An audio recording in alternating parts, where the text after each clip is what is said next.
who we're dealing with here. Hello, everybody. Hello. Takes a piece of paper, turns it around, and she pushes it to me and said, "Please say yes." I'm sitting here at home and enjoying thinking about it. Richard Gere has reached the age where most Hollywood stars fade into quiet legacy. But not him. Even now, he walks into a room with the same effortless pull he had decades ago, like he's carrying stories nobody else is bold enough to say out loud. That slow grin, that calm energy, that classic charm. People still talk about him the way they did when his posters were on every wall. And honestly, the man knows it too. For decades, he wasn't just playing the fantasy on screen. He was the fantasy, period. The mysterious wanderer in American Gigolo, the powerful businessman in Pretty Woman, the slick defender in Chicago. Richard didn't act like the heartthrob, he lived it. And off camera, people whispered the same thing. He had that real-life magnetism that didn't need rehearsing. But things got real interesting when, during a recent interview, someone finally asked the question actors usually dodge like it's a trap. Who were the women you wanted, but never got the chance with? Most stars would have smiled politely and glided past it, but not Richard. He leaned back, flashed that tiny smirk he's famous for, and decided the world was about to hear some truth. "You want the truth?" he said. "I'll give you the truth." And when he opened up, he didn't just give a name or two. He dropped six women, 6 actresses, 6 people he said could have had his full attention any day, anytime, no hesitation. He didn't whisper it, didn't sugarcoat it. He laid it out with humor, confidence, and that spark in his eyes that proves he never lost his edge. Some were co-stars who shared scenes so electric the audience could feel it. Others were icons he admired from afar, the kind of women he always wondered about but never got close enough to explore. And when he explained it, he made the difference very clear. "I'm not talking about little crushes," Richard teased. "I'm talking about the type of woman who makes you forget the world outside the door.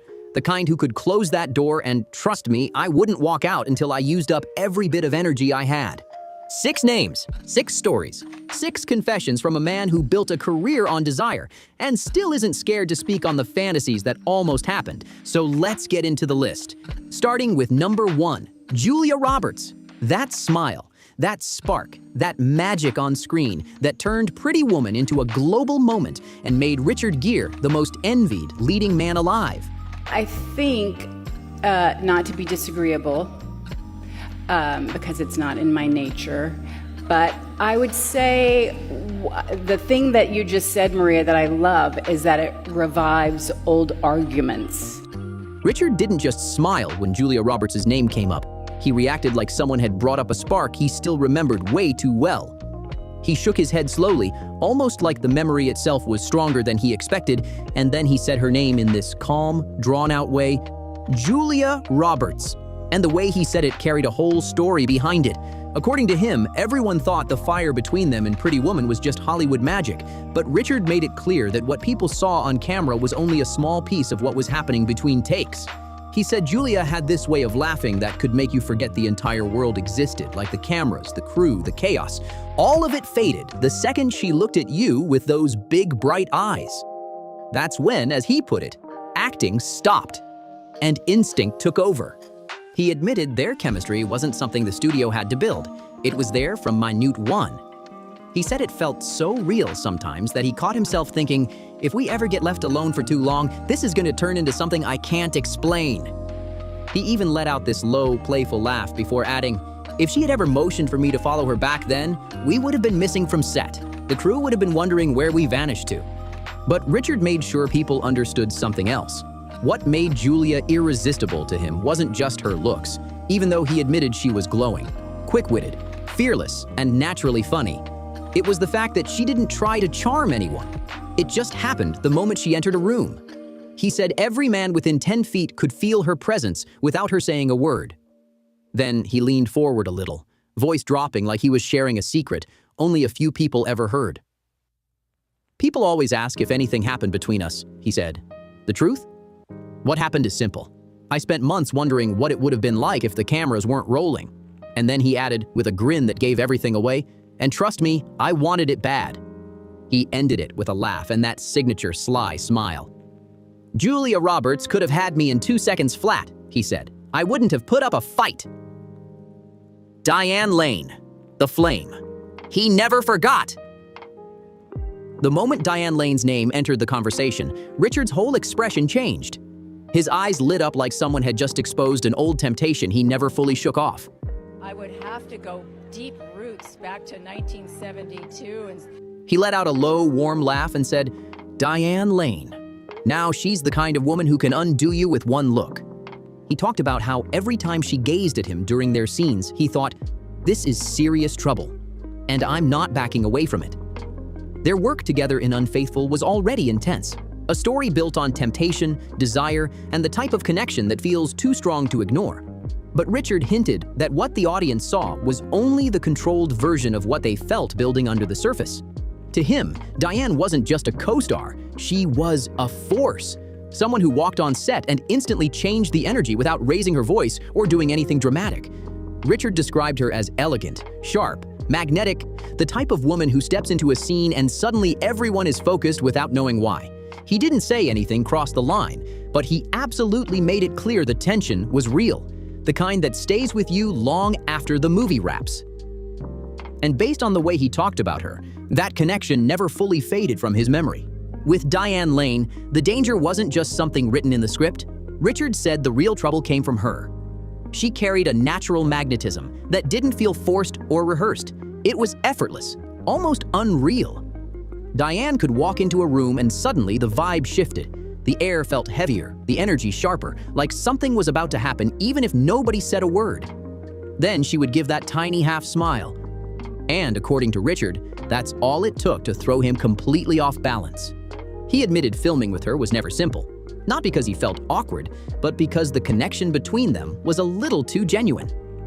He leaned forward while telling the story, lowering his voice like he was reliving the moment, and said there were times when he honestly forgot where the script stopped and his own thoughts started.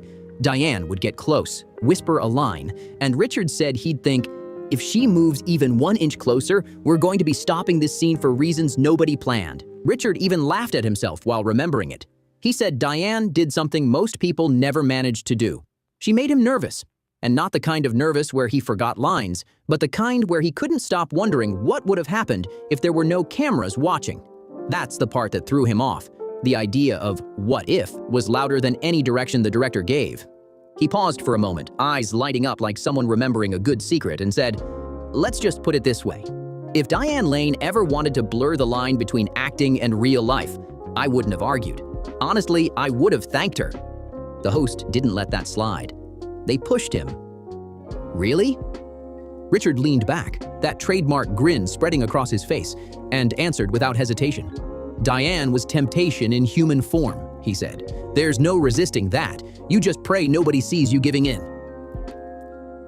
Michelle Pfeiffer, the enigma he couldn't shake. You also have a big milestone coming up. You're going to be married to your husband for 30 years. Yeah, 30 years. The moment Michelle Pfeiffer's name came up, Richard's whole expression changed again. His grin widened, like someone just mentioned a weakness he always tried to hide. "Michelle Pfeiffer," he said, dragging out her name like he was admitting something he wasn't supposed to. And then he added, "She was trouble, the kind you walk toward even while telling yourself not to."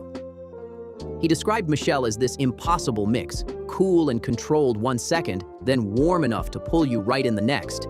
He said she had beauty, brains, and this quiet danger that made you curious even when you knew you should keep your distance. From Scarface to the Fabulous Baker Boys, Richard said her presence was undeniable. She didn't fight for attention, she simply took it without speaking. He even admitted there were moments on set where he'd watch her glide through a scene and think, what would happen if she ever aimed all that power at me? According to him, she didn't need to say much. One look from Michelle and your mind was already drifting.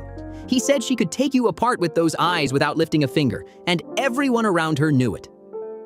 Richard remembered how people talked about her behind the scenes, always with respect, always with a little caution, like describing someone who could break your heart without even trying. Michelle carried a kind of energy that didn't need explaining, calm on the outside, but you could feel something powerful right underneath, like quiet fire waiting for the right moment to show itself. Richard said no one could fake that kind of presence, and every man within reach knew exactly what they were dealing with. He leaned back, laughing at the memory in a way that hinted he still felt a little too close to it.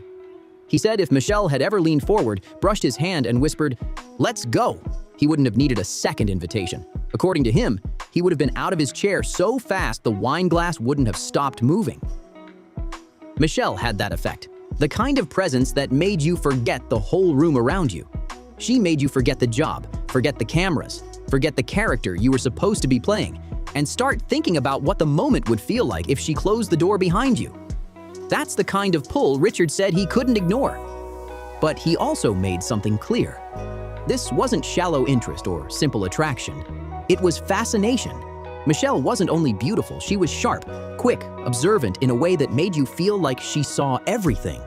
Richard said she gave off the impression that if she ever let you into her world, there'd be no going back because you'd never meet anyone else who felt the same again. That's the dangerous part, Richard said with a half smile. And that's exactly why she stayed on my mind. When the host asked whether he ever told her any of this, Richard didn't miss a beat. He flashed that unapologetic grin of his. "No," he said, "but trust me, she knew. Women like Michelle always know." Susan Sarandon, the rebel queen who owned every room. I have 3 cats and only 2 of them got in the movie, so that has caused a lot of problems at home. When Susan Sarandon's name came up, Richard's whole expression sharpened. His smile turned a little wild, like someone had brought up a woman who still had power over his memory. "Susan Sarandon," he repeated, voice dropping with that familiar mix of respect and trouble. He described her as the definition of bold, fiery, smart, unbothered, and completely in control. She didn't just enter a room, she took command of it. Richard said Susan wasn't simply attractive, she was fearless, and that combo was dangerous for someone like him because he was drawn to that energy instantly. From Thelma and Louise to Bull Durham, Susan always had this earthy, grounded magnetism that made her different from everyone else. Richard explained it wasn't the type of beauty that made you act polite or hesitant. It was the kind that dared you to get closer and see what would happen if you did. He laughed while remembering the first time he saw her in person. He said the air changed around her, a quick spark, the type of charge you feel before you even understand why. Susan had this way of looking at you like she already knew what was going through your mind. And instead of judging you for it, she made you wonder if she might be thinking the exact same thing. Richard admitted that kind of confidence hit him hard, in the best possible way. Susan Sarandon had a way of tossing her hair and giving this little smirk that instantly reset your whole brain. Richard said one look from her and every polite, well-mannered thought you came in with would disappear like it never existed. He leaned forward while talking about her, almost like he was confessing something he'd been keeping to himself for years. He said if Susan had ever whispered for him to slip away with her, anytime, anywhere, he wouldn't have paused for even a second. That's how powerful her presence was. Susan carried the type of energy that made you want to cross lines you swore you'd never cross, just to keep her attention on you for one more moment. According to Richard, the attraction wasn't only about her looks or her sharp wit, it was the thrill surrounding her. Susan wasn't afraid of anything. She spoke boldly, she stood firm, she pushed buttons without flinching, and she definitely wasn't shy about making you want her more than was smart for your sanity. When the host teased him, asking if he truly believed he could have handled her, Richard burst into laughter, eyes sparkling like he knew the answer before the question even ended. "Handled?" he repeated. "You don't handle Susan Sarandon, you surrender."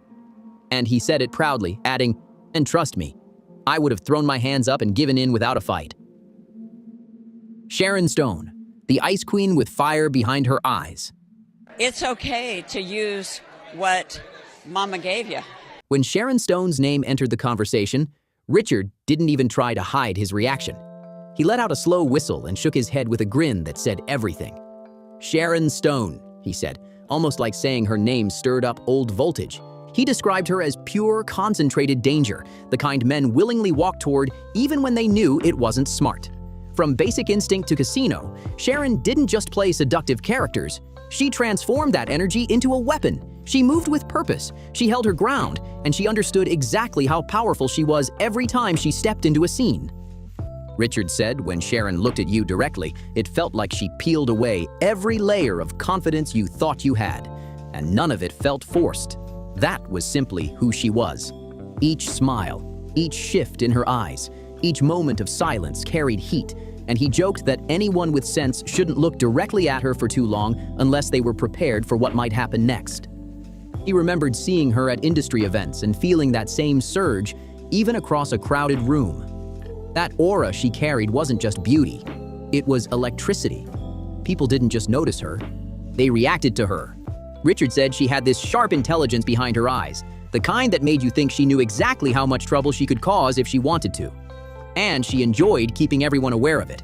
Sharon Stone wasn't just magnetic, she carried this energy that practically dared you to step right into the fire and see what happened next. Richard said Sharon could lock eyes with you for 2 seconds, and suddenly every smart decision you ever made felt irrelevant. He leaned back laughing, shaking his head like he knew exactly how far he would have gone. He said if Sharon had ever leaned into a quiet corner, whispered his name, and told him to follow, that would have been it. He wouldn't have cared who noticed or what might come afterward. She had that kind of pull, he said, and trust me, a man doesn't fight that. Richard explained the thing that made her unforgettable wasn't just the looks, or the attitude, or the reputation. It was the combination of all three wrapped up in sharp confidence. Sharon wasn't simply bold, she was brilliant, and she knew how to use that edge. He said she had this way of cutting you down with one powerful line, then pulling you right back in with a smile that could knock the wind out of you. That blend, dangerous and charming at the same time, was impossible to resist. When the host asked if he would have risked his public image for her, Richard didn't even pretend to think about it. That sly grin came back instantly, and he said, in a heartbeat. Then he added, Sharon Stone was worth the chaos. Honestly, she was worth double. Sophia Loren, the eternal flame. He never forgot. But everything shifted when Sophia Loren's name came up. Richard's grin softened, but somehow got even more intense. Sophia, he said quietly, almost like he was saying the name of someone sacred. Richard explained she wasn't just a star. She was a moment in history. Being in the same room as her felt like witnessing something you'd remember for the rest of your life. He admitted openly. Yes, he wanted her, and yes, the feeling was strong. Sophia wasn't just beautiful. She had presence, a natural command that didn't require words. Richard said she moved like the world tilted slightly in her direction, and people simply adjusted without even realizing they were doing it. You don't look at Sophia Loren, he said. You're pulled toward her. And once that happened, he claimed there was no going back. You stayed in her gravity because leaving never crossed your mind. Richard described her as the ultimate fantasy, the kind of woman he admired even after he had become a star himself. He talked about being at big Hollywood functions surrounded by heavy hitters, legendary names everywhere. But the second Sophia Loren walked in, every other presence blurred out. It wasn't even fair, he laughed. She had that much power with just one glance. Then he got surprisingly honest. Richard didn't sugarcoat how strongly he felt. He said if Sophia had ever whispered his name, he wouldn't have just walked toward her. He'd have sprinted through anything to get to her. Fire, glass, whatever, he said. If Sophia wanted something, I would have said yes before she even finished asking. What pulled Richard in the most wasn't just Sophia's charm. It was her power. She had this rare blend of warmth, sharp wit, and a quiet strength that made you feel both protected and on edge at the same time. Richard said that mix was the most dangerous thing a woman could ever carry because it made you want to get closer even when you knew your heart didn't stand a chance. He laughed softly while remembering her, shaking his head like the memory still hit him harder than he wanted to admit. People always called Sophia untouchable, unreachable, out of everyone's league. But Richard made it clear he didn't fully believe that.